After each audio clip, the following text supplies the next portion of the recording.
ನಮಸ್ಕಾರಗಳು. ಜನಪರ ವೇದಿಕೆ ಬೆಂಗಳೂರಿನ ಸ್ಫೂರ್ತಿಧಾಮದಲ್ಲಿ ಮೊದಲನೇ ವರ್ಷದ ವಾರ್ಷಿಕೋತ್ಸವ ಕಾರ್ಯಕ್ರಮವನ್ನ ಹಮ್ಮಿಕೊಂಡಿದ್ದು, ಇವತ್ತಿನ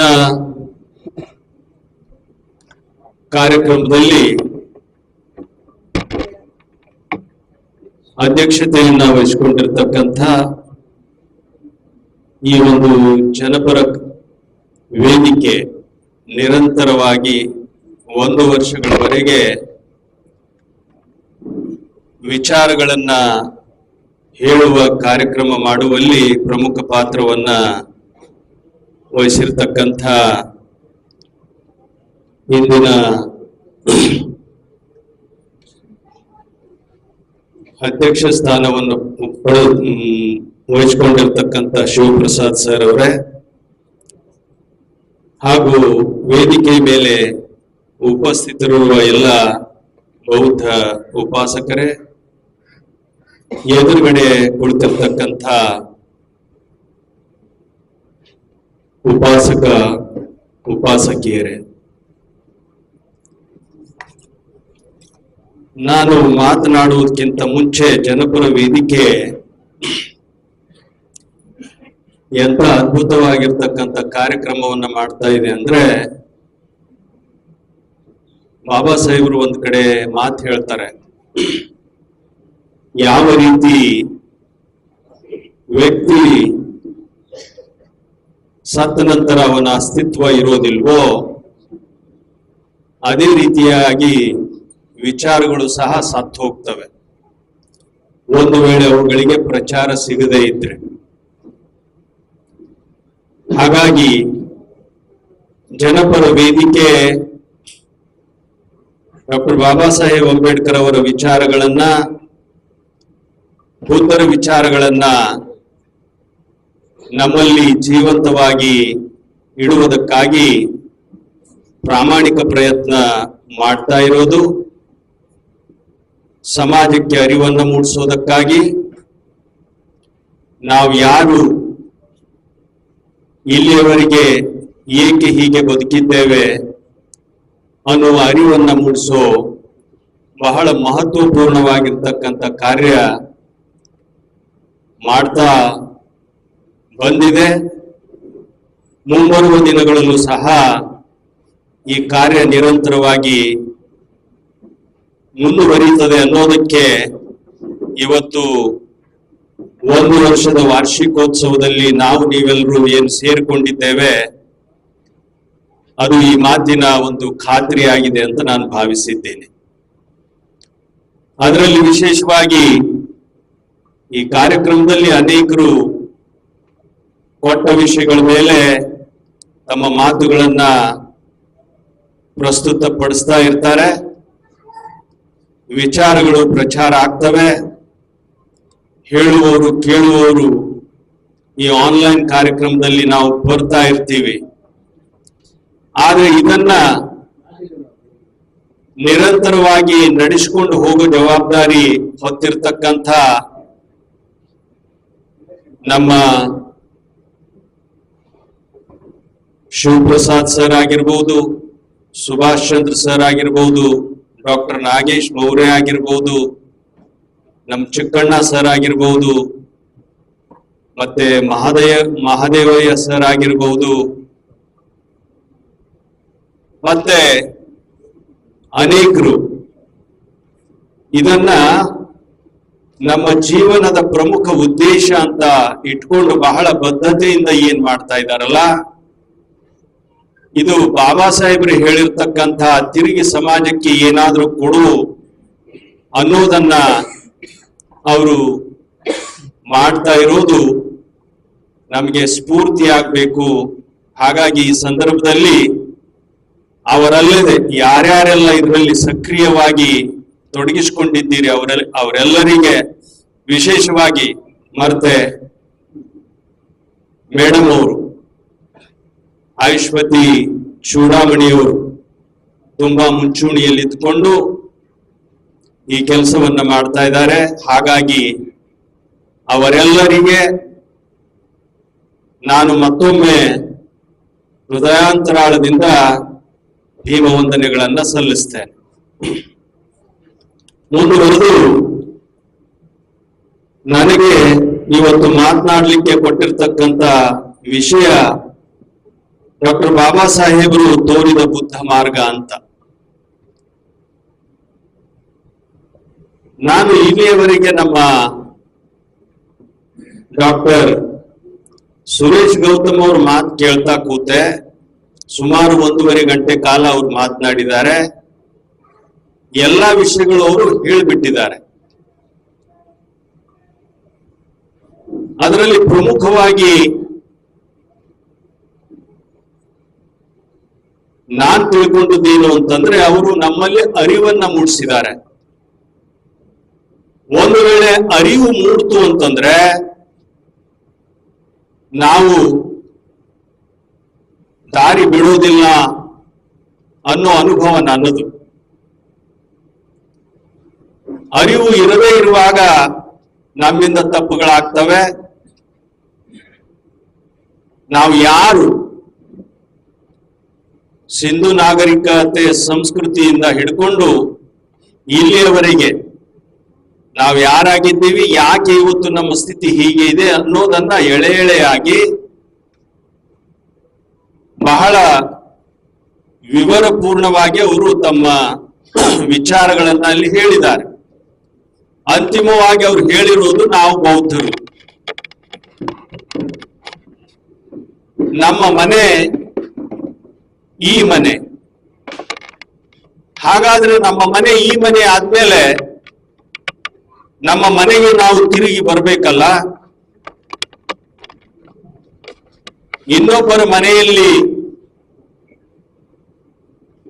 ಇದ್ರೆ ಅವರ ಮರ್ಜಿಗೆ ತಕ್ಕಂತೆ ನಾವು ಬದುಕಬೇಕಾಗ್ತದಲ್ಲ.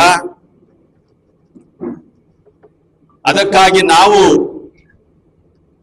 ಬೌದ್ಧರಾಗಬೇಕು, ಬೌದ್ಧರಂತೆ ಕಾಣಬೇಕು, ಬೌದ್ಧರೆಂದು ಬರೆಯಬೇಕು. ಇವನ್ನ ನಾವು ಮಾಡದೆ ಹೋದ್ರೆ ಆತ್ಮವಂಚನೆ ಆಗ್ತದೆ. ಬರೀ ಹೇಳೋದು ಕೇಳೋದಾದ್ರೆ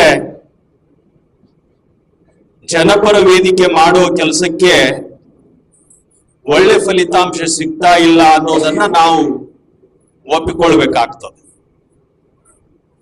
ಅದಕ್ಕಾಗಿ ನಾವು ಬೌದ್ಧರಾಗಬೇಕಾದ್ರೆ ಮೊದಲನೇದಾಗಿ ನಮ್ಗೆ ಅರಿವು ಈಗಾಗಲೇ ಅರಿವನ್ನ ಮೂಡಿಸಲಾಗಿದೆ. ಅರಿವು ಆದ್ಮೇಲೆ ಆಚಾರ ಬೇಕು. ಪ್ರತಿನಿತ್ಯ ನಾವು ಬೌದ್ಧರಾಗಿ ನಡೆದುಕೊಳ್ಳಬೇಕು. ಬೌದ್ಧರಾಗಿ ನಡೆದುಕೊಳ್ಬೇಕಂದ್ರೆ ದಿನಾಲು ಎದ್ದು ಏನ್ ಮಾಡ್ಬೇಕು ಅನ್ನೋದಕ್ಕೆ ಈಗಾಗಲೇ ಇಲ್ಲೊಂದು ಪುಸ್ತಕ ಇದೆ. ದಿನಾಲು ಎದ್ದು ನೀವೇನ್ ಮಾಡ್ತೀರಾ, ಅದು ನಿಮ್ಮದ ಅಥವಾ ಅಲ್ಲ ಅನ್ನೋದನ್ನ ಅರ್ಥ ಮಾಡಿಕೊಂಡ್ಮೇಲೆ ನಮ್ಮದಲ್ಲದನ್ನ ಬಿಟ್ಟು ನಮ್ಮದಾಗಿರುವುದನ್ನ ಅಪ್ಪಿಕೊಳ್ಳುವ ಒಂದು ಕೆಲಸ ಪ್ರಾರಂಭವಾಗಬೇಕಾಗಿದೆ. ಇದನ್ನ ಮಾಡುವ ಸಂದರ್ಭದಲ್ಲಿ ನಮ್ಮ ಮಾನಸಿಕ ಸ್ಥಿತಿ ಸ್ಥಿರವಾಗಿರ್ಬೇಕಾಗ್ತದೆ.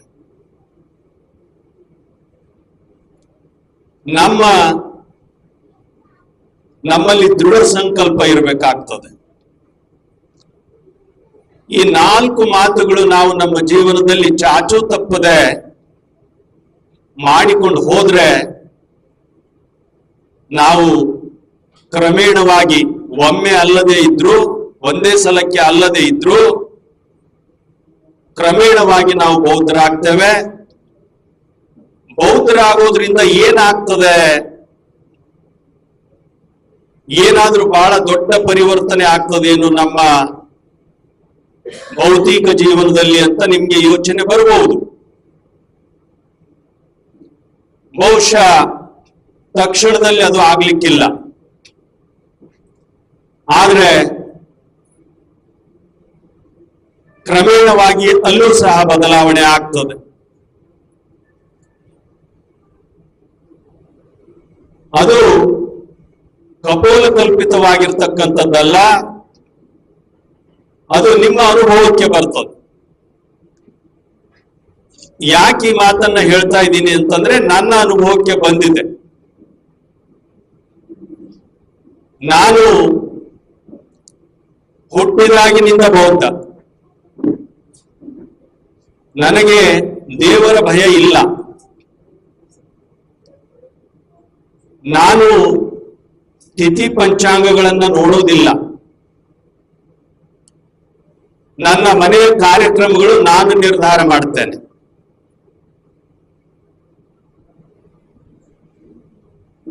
ಬಂತೇಳಿಗಳು ಬಂದ್ರೆ ಅವ್ರ ಕೈಯಿಂದ ಮಾಡಿಸ್ತೀವಿ, ಇಲ್ಲ ಅಂತಂದ್ರೆ ನಾವೇ ಮಾಡ್ಕೊಳ್ತೀವಿ.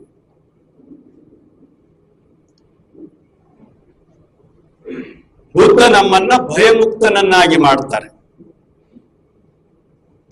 ಯಾವುದೇ ರೀತಿಯ ಭಯ ಇಲ್ಲ. ಭಯಮುಕ್ತನಾಗಿ ಬದುಕುವುದೇ ಬುದ್ಧತ್ವ.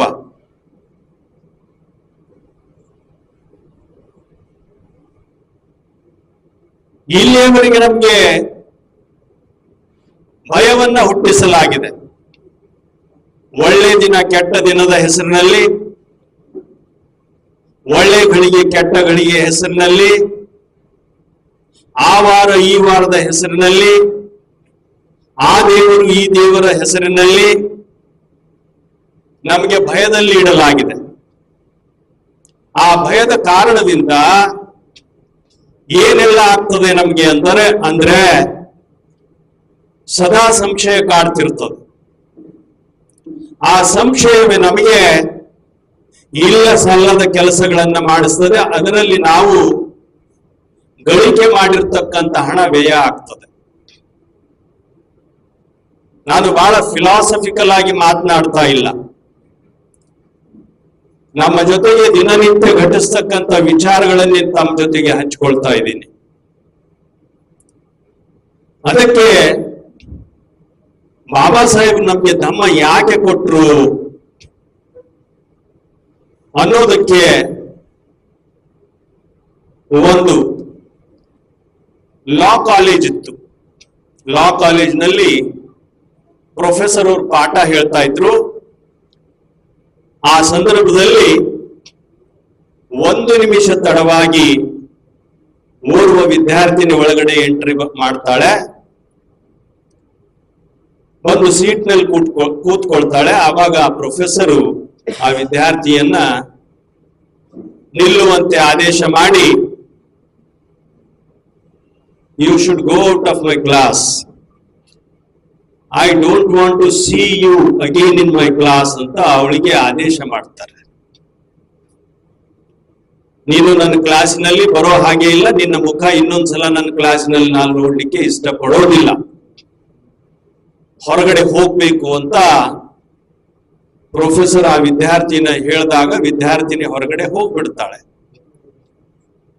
ಹೋಗ್ಬಿಟ್ಟ ಮೇಲೆ ಆ ಪ್ರೊಫೆಸರ್ ಉಳಿದಿರ್ತಕ್ಕಂಥ ವಿದ್ಯಾರ್ಥಿಗಳಿಗೆ ಒಂದು ಪ್ರಶ್ನೆಯನ್ನ ಹಾಕ್ತಾರೆ.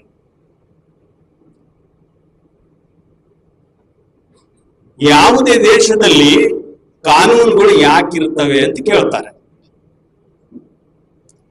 ಆವಾಗ ವಿದ್ಯಾರ್ಥಿಗಳು ಅವರಿಗೆ ತಿಳಿದಂತೆ ಹೇಳ್ತಾರೆ. ಓರ್ವ ವಿದ್ಯಾರ್ಥಿ ಹೇಳ್ತಾನೆ, ದೇಶದ ಆಡಳಿತ ಸುಗಮವಾಗಿ ನಡೆಸಿಕೊಂಡು ಹೋಗೋದಕ್ಕೆ ಕಾನೂನುಗಳಿರ್ತವೆ. ಇನ್ನೋರ್ವ ವಿದ್ಯಾರ್ಥಿ ಹೇಳ್ತಾನೆ, ಸಮಾಜದಲ್ಲಿ ಸುವ್ಯವಸ್ಥೆಯನ್ನು ಕಾಪಾಡಿಕೊಂಡು ಹೋಗೋದಕ್ಕೆ ಕಾನೂನುಗಳಿರ್ತವೆ. ಮತ್ತೊಬ್ಬ ವಿದ್ಯಾರ್ಥಿ ಹೇಳ್ತಾನೆ, ನ್ಯಾಯವನ್ನ ದೊರಕಿಸಿಕೊಳ್ಳೋದಕ್ಕೆ ಕಾನೂನುಗಳಿರ್ತವೆ ಅಂತ. ಆವಾಗ ಪ್ರೊಫೆಸರ್ ಹೇಳ್ತಾರೆ, ಹಾಗಾದ್ರೆ ನಾನು ಆ ವಿದ್ಯಾರ್ಥಿನಿಯ ತಪ್ಪಿರಲಾರದೇನೆ ಅವಳಿಗೆ ಹೊರಗೆ ಹೋಗುವಂತ ನಾನು ಆದೇಶ ಮಾಡಿದಾಗ ನೀವು ಯಾರು ಸಹ ನೀವು ಮಾಡ್ತಾ ಇರೋದು ತಪ್ಪು ಸರ್ ಅಂತ ಯಾಕೆ ಒಬ್ರು ಕೇಳಲಿಲ್ಲ ನೀವು ಅಂತ ಪ್ರಶ್ನೆ ಹಾಕ್ತಾರೆ. ನಾನು ಮಾಡಿರೋದು ತಪ್ಪು, ಆದ್ರೆ ಇಲ್ಲಿ ಸುಮಾರು 40 ವಿದ್ಯಾರ್ಥಿಗಳು ಕೂತಿದ್ದೀರಿ, ಒಬ್ಬರು ಸಹಿತ ಎದ್ದು ಅವಳು ಕೇವಲ 1 ನಿಮಿಷ ತಡವಾಗಿ ಬಂದಿರೋದು ಮಹಾ ಅಪರಾಧ ಅಲ್ಲ, 1 ನಿಮಿಷ ತಡವಾಗಿ ಬಂದದ್ದಕ್ಕಾಗಿ 59 ನಿಮಿಷದ ಪಾಠ ಅವಳು ಕಳ್ಕೊಳ್ಳೋದು ಅನ್ಯಾಯ ಸರ್, ನೀವು ಹಾಗೆ ಮಾಡಕೂಡುದು ಅಂತ ನೀವು ಯಾಕೆ ಪ್ರತಿರೋಧ ಒಡ್ಲಿಲ್ಲ ಅಂದ್ರೆ, ನಿಮಗೆ ಈ ಘಟನೆ ನಿಮ್ಮ ಜೊತೆ ಆಗಿಲ್ವಲ್ಲ ಅನ್ನೋ ಯೋಚನೆ ಇದೆಯಲ್ಲ, ಅದು ಒಂದು ಸಮಾಜವನ್ನ ಉತ್ತಮ ಸಮಾಜವನ್ನಾಗಿ ಮಾಡ್ಲಿಕ್ಕೆ ಸಾಧ್ಯ ಇಲ್ಲ ಅಂತಕ್ಕಂಥ ಮಾತನ್ನ ಆ ಪ್ರೊಫೆಸರ್ ಅವತ್ತು ಆ ವಿದ್ಯಾರ್ಥಿಗಳಿಗೆ ಹೇಳ್ತಾರೆ. ಮತ್ತೆ ಹೇಳ್ತಾರೆ, ಒಂದು ವೇಳೆ ಈ ರೀತಿಯ ಒಂದು ಭಾವನೆ ಇದ್ರೆ ನೀವು ಲಾ ಓದೋದಕ್ಕೆ ಲಾಯಕ್ಕಿಲ್ಲ ವಿದ್ಯಾರ್ಥಿಗಳು ಅಂತಕ್ಕಂಥ ಎಚ್ಚರಿಕೆ. ಈ ಮಾತನ್ನ ನಾನು ಯಾಕೆ ಹೇಳ್ತಾ ಇದ್ದೀನಿ ಅಂತಂದ್ರೆ, ಈ ನನ್ನ ಸಮಾಜದ ಜೊತೆಗೆ ಈ ರೀತಿಯ ಘಟನೆ ಘಟಿಸಿದೆ ಸಾವಿರಾರು ವರ್ಷಗಳ ಆಚೆ. ಐತಿಹಾಸಿಕವಾಗಿ ನಾವು ಭಿನ್ನ ಭಿನ್ನವಾಗಿ ಅದನ್ನ ಏನೇ ವಿಶ್ಲೇಷಣೆ ಮಾಡಿರ್ಬೋದು. ಗೌತಮ್ ಅವರು ಹೇಳಿದ್ರು, it is impossible to touch. ಯಾವ ರೀತಿ ಸೂರ್ಯನಿಗೆ ಟಚ್ ಮಾಡಲಿಕ್ಕೆ ಅಸಾಧ್ಯವೋ ಆ ರೀತಿಯಾಗಿ ನಾವು ಬದುಕಿದ್ದೀವಿ ಅಂತ ಅವರು ವಿಶ್ಲೇಷಣೆಯನ್ನೇ ಮಾಡಿದ್ದಾರೆ. ಅದು ಸತ್ಯನೂ ಇರಬಹುದು. ಅದರ ಜೊತೆಗೆ ಇನ್ನೊಂದು ಸತ್ಯ ಏನಿದೆ ಅಂತಂದ್ರೆ, ಅದು ಸತ್ಯವೇ ಇದ್ದಾಗ್ಯೂ ಸಹಿತ ನಾವು ಮಾನವೀಯ ಘನತೆಯ ಬದುಕದಂತೆ ಮಾಡಿರ್ತಕ್ಕಂಥ ವ್ಯವಸ್ಥೆ ಈ ದೇಶದಲ್ಲಿ ಸಾವಿರಾರು ವರ್ಷಗಳಿಂದ ನಡೆದುಕೊಂಡು ಬಂದಿದೆ. ಅದು ಅಷ್ಟೇ ಸತ್ಯ. ನಮ್ಮ ನಾಗರಿಕ ಅಧಿಕಾರಗಳನ್ನ ನಮ್ಮಿಂದ ಕಿತ್ತುಕೊಂಡು ನಮ್ಮನ್ನ ಬಲಹೀನರನ್ನಾಗಿ ಮಾಡಿ ನಮ್ಮನ್ನ ನಿರಂತರವಾಗಿ ಶೋಷಣೆಗೆ ದೂಡಿ ನಾವು ಘನತೆ ಅಂದ್ರೆ ಏನು ಅನ್ನೋದು ಸಹ ನಮ್ಗೆ ಅರ್ಥವಾಗದ ರೀತಿಯಲ್ಲಿ ಆ ದಯನೀಯ ಸ್ಥಿತಿಗೆ ನಮ್ಮನ್ನ ತಳ್ಳಿರ್ತಕ್ಕಂಥ ವ್ಯವಸ್ಥೆ ಇದೆಯಲ್ಲ, ಆ ಒಂದು ಸ್ಥಿತಿಗೆ ನಮ್ಮನ್ನ ತಳ್ಳಿದಾಗ ಇನ್ನೊಬ್ಬ ನನ್ನ ಅಣ್ಣನೇ, ನನ್ನ ತಮ್ಮನೇ, ನನ್ನ ಸಂಬಂಧಿಕನೇ ಎದ್ದು ನಿಂತು ಇದು ತಪ್ಪು ಅಂತಕ್ಕಂಥ ಪ್ರಶ್ನೆ ಈ ಸಮಾಜಕ್ಕೆ ಮಾಡದೇ ಇರುವುದು ಸಹ ಒಂದು ದೊಡ್ಡ ದುರಂತ ಅಂತ ನಾನು ಹೇಳಲಿಕ್ಕೆ ಇಷ್ಟಪಡ್ತೇನೆ. ಅದಕ್ಕೆ ಬೇಕಾಗಿರುವಷ್ಟು ಕಾರಣ ಇದೆ. ಅದಕ್ಕೆ ಆಯಾ ಕಾಲಘಟ್ಟದಲ್ಲಿ ಇದು ತಪ್ಪು, ಇದು ಸರಿಯಲ್ಲ ಅಂತ ಪ್ರಥಮ ಸಲ ಹೇಳಿರ್ತಕ್ಕಂಥವ್ರು ಭಗವಾನ್ ಬುದ್ಧರು. ಅದಾದ ನಂತರ ಬಸವಣ್ಣನವರು, ಅದಾದ ನಂತರ ಡಾಕ್ಟರ್ ಬಾಬಾ ಸಾಹೇಬ್ ಅಂಬೇಡ್ಕರ್ ಅವರು. ನಾವು ಬಾಬಾ ಸಾಹೇಬ್ ಅಂಬೇಡ್ಕರ್ ಅವರನ್ನ ಕೇವಲ ಮಸ್ತಿಷ್ಕದ ಮಟ್ಟಕ್ಕೆ ಓದಿಕೊಂಡು ಅವರು ಹೇಳಿರ್ತಕ್ಕಂಥ ಹೇಳಿಕೆಗಳನ್ನ ಆ ದಿನದಂದು ಈ ದಿನಾಂಕದಂದು ಹೀಗೆ ಹೇಳಿದರು ಅಂತ ಹೇಳಿ ನಾವು ಭೌತಿಕವಾಗಿ ಹೇಳ್ತಾ ಅವರು ಹೇಳದನ್ನ ಒಂದು ನಾವು ಆಚರಣೆಗೆ ತರದೆ ಹೋದ್ರೆ ಟೈಮ್ ಅಂಡ್ ಅಗೇನ್ ಮತ್ತೆ ಮತ್ತೆ ನಮ್ಮ ಮೇಲೆ ಈ ರೀತಿಯ ಅನಾಚಾರಗಳು, ಅತ್ಯಾಚಾರಗಳು, ಶೋಷಣೆ ನಿರಂತರವಾಗಿ ನಡೀತಾ ಇರೋದು ನಿಲ್ಲೋದಿಲ್ಲ ಅನ್ನೋ ಮಾತನ್ನ ಹೇಳಲಿಕ್ಕೆ ಇಷ್ಟಪಡ್ತೇನೆ. ಇವತ್ತಿಗೂ ಸಹಿತ ಈ ದೇಶದಲ್ಲಿ ಈ ಜನಾಂಗದ ಮೇಲೆ, ಈ ಹೆಣ್ಣು ಮಕ್ಕಳ ಮೇಲೆ, ಈ ಜನಾಂಗದ ಯುವಕರ ಮೇಲೆ, ಮನುಷ್ಯರ ಮೇಲೆ ಯಾಕೆ ಹಲ್ಲೆಗಳಾಗ್ತವೆ, ಅತ್ಯಾಚಾರಗಳಾಗ್ತವೆ? ಅದು ಕೇವಲ ಮತ್ತು ಕೇವಲ ಜಾತಿಯ ಕಾರಣದಿಂದ, ಬಡತನದ ಕಾರಣದಿಂದ ಈ ಅತ್ಯಾಚಾರಗಳಾಗೋದಿಲ್ಲ. ಬಡವರು ಬೇರೆ ಜಾತಿಯಲ್ಲೂ ಇದ್ದಾರೆ, ಅವ್ರ ಮೇಲೆ ಈ ರೀತಿಯಾಗಿರ್ತಕ್ಕಂಥ ಅತ್ಯಾಚಾರಗಳಾಗೋದಿಲ್ಲ.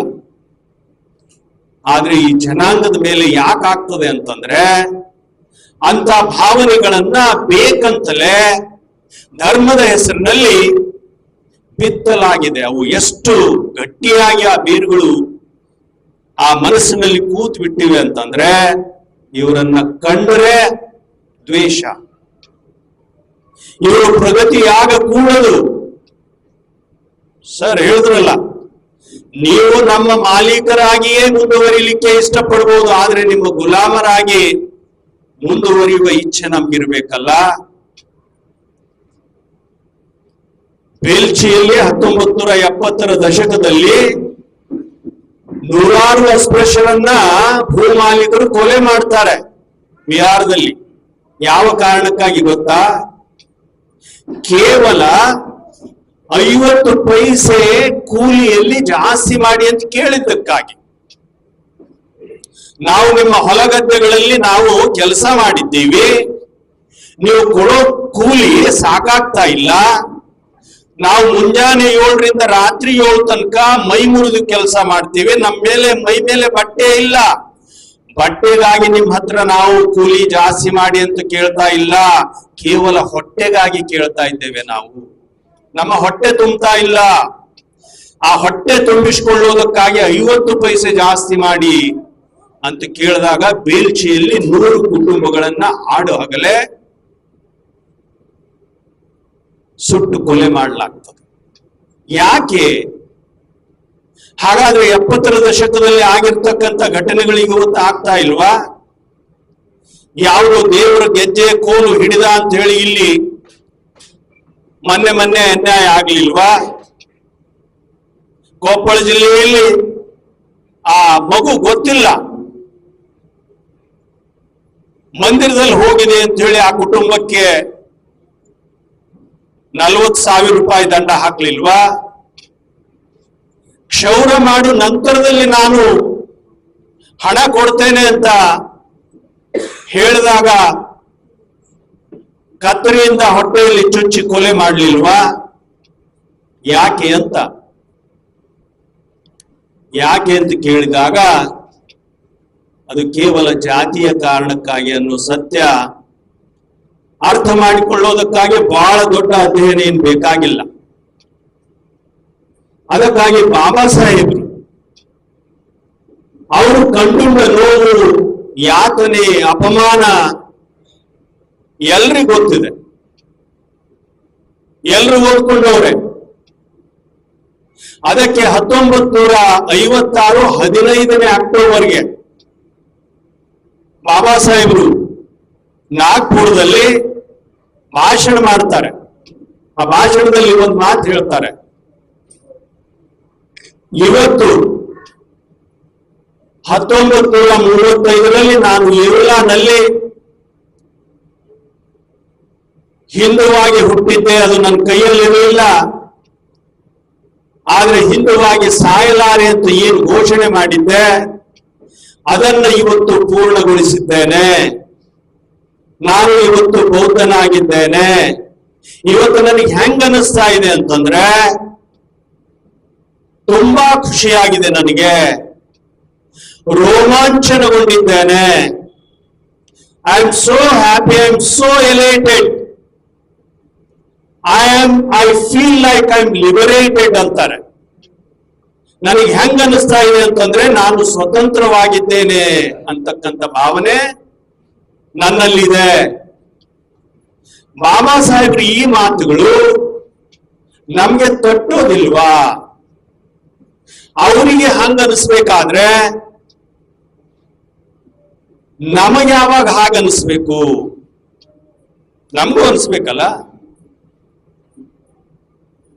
As long as we remain in the caste barriers we don't feel like that. ಆ ಭಾವನೆ ನಮ್ಮಲ್ಲಿ ಬರಲಿಕ್ಕೆ ಸಾಧ್ಯ ಇಲ್ಲ. ಆ ಭಾವನೆ ಬರಬೇಕಾದ್ರೆ ಬಾಬಾ ಸಾಹೇಬರು ಹೇಳುವ ವಿಚಾರಗಳು ಮಸ್ತಿಷ್ಕದಿಂದ ಹೃದಯಕ್ಕೆ ಇಳಿಲೇಬೇಕು. ಹೃದಯಕ್ಕೆ ಇಳಿದಾಗ ಮಾತ್ರ ನೀವು ಬೌದ್ಧರಾಗಲಿಕ್ಕೆ ಸಾಧ್ಯ ಇದೆ, ಇಲ್ಲ ಅಂದ್ರೆ ಇಲ್ಲ.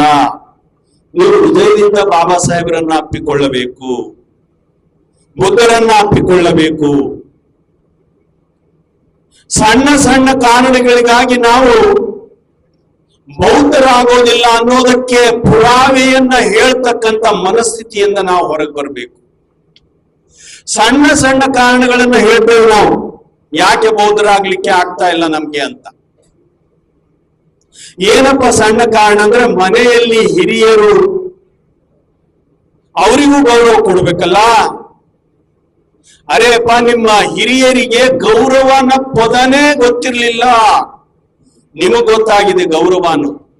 ಅದು ಯಾಕಾಗಿದೆ, ಹೆಂಗೆ ಗೊತ್ತಾಗಿದೆ? ಒಂದೊಂದು ಪದಗಳ ಅರ್ಥವೂ ಸಹ ನಮಗೆ ಇವತ್ತು ಆಗ್ತಾ ಇದೆ ಅಂತಂದ್ರೆ who is responsible for that? ಯಾಕೆ ಇವತ್ತು ನಮಗೆ ಸ್ವಾಭಿಮಾನ ಅನ್ನೋದಿದೆ? ಯಾಕೆ ಇವತ್ತು ನಮಗೆ ಅಸ್ಮಿತೆ ಅನ್ನೋದಿದೆ? ಅದರ ಅರ್ಥ ಆಗ್ತಾ ಇದೆ. ಯಾಕೆ ಅನ್ಯಾಯವನ್ನ ಮೆಟ್ಟಿ ನಿಲ್ಲೋ ಛಲ ನಮ್ಮಲ್ಲಿ ಹುಟ್ಟಿದೆ? ಯಾರು ನಮ್ಮನ್ನ ಜಾತಿಯನ್ನ ಕರೆದು ಹೀಯಾಳಿಸಿ ಮಾತನಾಡಿದಾಗ ಪೊಲೀಸ್ ಸ್ಟೇಷನ್ಗೆ ಹೋಗಿ ಕೇಸ್ ಹಾಕ್ತಕ್ಕಂಥ ಶಕ್ತಿ ಎಲ್ಲಿಂದ ಬಂದಿದೆ? ಈ ರೀತಿಯಾಗಿ ನಾವು ಪ್ರಶ್ನೆಗಳನ್ನ ಹಾಕಿಕೊಂಡು ಅವುಗಳಿಗೆ ಉತ್ತರವನ್ನ ಕಂಡುಕೊಂಡಾಗ ಬೌದ್ಧರಾಗುವುದಕ್ಕೆ ಕಷ್ಟ ಆಗೋದಿಲ್ಲ. ಈ ಸಂದರ್ಭದಲ್ಲಿ ಮಹಾತ್ಮ ಅನ್ನಬಾರದು ನಾವು. ಆದ್ರೆ ಈ ಸಂದರ್ಭದಲ್ಲಿ ಒಂದು ಮಾತನ್ನ ಉಲ್ಲೇಖ ಮಾಡಲಿಕ್ಕೆ ನಾನು ಇಷ್ಟಪಡ್ತೇನೆ. ನಾನು ಡಾಕ್ಟರ್ ಬಾಬಾ ಸಾಹೇಬ್ ಅಂಬೇಡ್ಕರ್ ಅವರ ಜನ್ಮಭೂಮಿ, ಇವತ್ತು ಅದನ್ನ ಅಂಬೇಡ್ಕರ್ ನಗರ್ ಅಂತ ಕರೀತಾರೆ. ಮೊದಲು ಅದನ್ನ ಮೌ ಅಂತ ಕರೀತಾ ಇದ್ರು. ಮೌ ಅಂದ್ರೆ military headquarter of warfare ಅಂತ. It's a long form. Baba Saheb ಹುಟ್ಟಿದ್ದು ಆ ಕ್ಯಾಂಪಿನಲ್ಲಿ, military headquarters of warfare. ಅದು ಇಂದೋರ್ನಿಂದ 30 ಕಿಲೋಮೀಟರ್ ದೂರದಲ್ಲಿದೆ. ಅಲ್ಲಿ ಭೀಮ ಜನ್ಮಭೂಮಿ, ಯಾವ ರೀತಿ ರಾಮ ಜನ್ಮಭೂಮಿ ಇದೆಯಲ್ಲ, ಅಲ್ಲಿ ಭೀಮ ಜನ್ಮಭೂಮಿ ಅಂತ ಒಂದು ಭವ್ಯವಾದ ಕಟ್ಟಡ ಕಟ್ಟಲಾಗಿದೆ. ಅದನ್ನು ಹೋದ ವರ್ಷ ನಾವು ಜನವರಿಯಲ್ಲಿ ಹೋದಾಗ ಅಲ್ಲಿ ಒಂದು ಭಿತ್ತಿ ಬರಹ ಇದೆ, ತೋರಿಸ್ತೇನೆ ನಿಮ್ಗೆ. ಇದು ಆ ಪ್ರಾಂಗಣದಲ್ಲಿ ಈ ಭಿತ್ತಿ ಬರಹ ಇದೆ. ಜ್ಯೋತಿಬಾ ಫುಲೆ, ಸಾವಿತ್ರಿಬಾಯಿ ಫುಲೆ ಅವರ ಫೋಟೋ ಇದೆ. ಈ ಮಾತುಗಳು ನಮ್ಗೆ ಅರ್ಥ ಆದ್ರೆ ನಾವು ಮರುಕ್ಷಣವೇ ಬೌದ್ಧರಾಗ್ತೀವಿ. ಇದು ಹಿಂದಿಯಲ್ಲಿದೆ, ನಾನು ನಂತರದಲ್ಲಿ ಕನ್ನಡದಲ್ಲಿ ಹೇಳ್ತೇನೆ. क्रांति के लिए हर किसी से लड़ना ही पड़ता है,